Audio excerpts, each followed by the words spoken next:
everyone. I wanted to make a quick video about solving equations in the nSpire CX CAS calculator.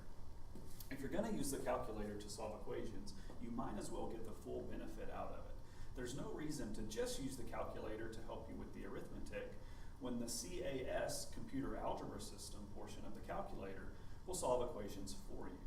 Typically in math class, if you're going to do something by hand, you won't use a calculator at all. And if you're going to use a calculator, you might as well get the most out of it. So this is the first video I've made with this program. If you look at the screen on the right is where the display will happen. And if you want to see the buttons that I press, you need to look over here to the left where the top right home button is currently selected in red. So what I'm going to do is just open up a scratch pad. I'm already highlighting under Scratchpad where it says calculate. So all I have to do from here is press enter. And I'm at a scratch pad. So I would like to solve an equation, and this is a built-in feature of the CAS version of the TI nSpire calculators. What I need to do is select the appropriate command, and to do that I press menu. And now I want to scroll down to algebra, because solving equations is typically something you think of in algebra.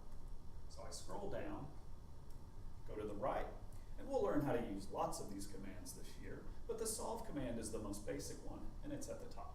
So I can either press the number 1 or I can press enter.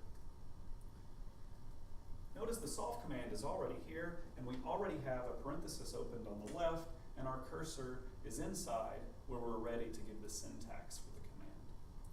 So let's say we want to solve the equation 2x minus 5 equals 15.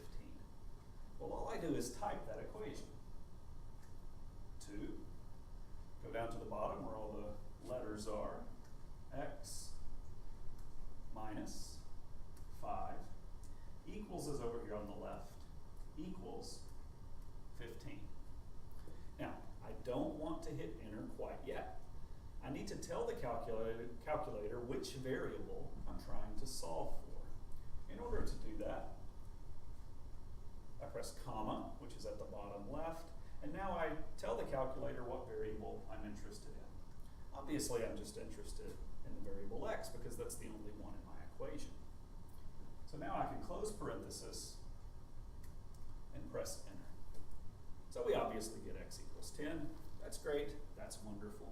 If you wanted a decimal answer for a more complex equation for some reason, you could press Control and then enter.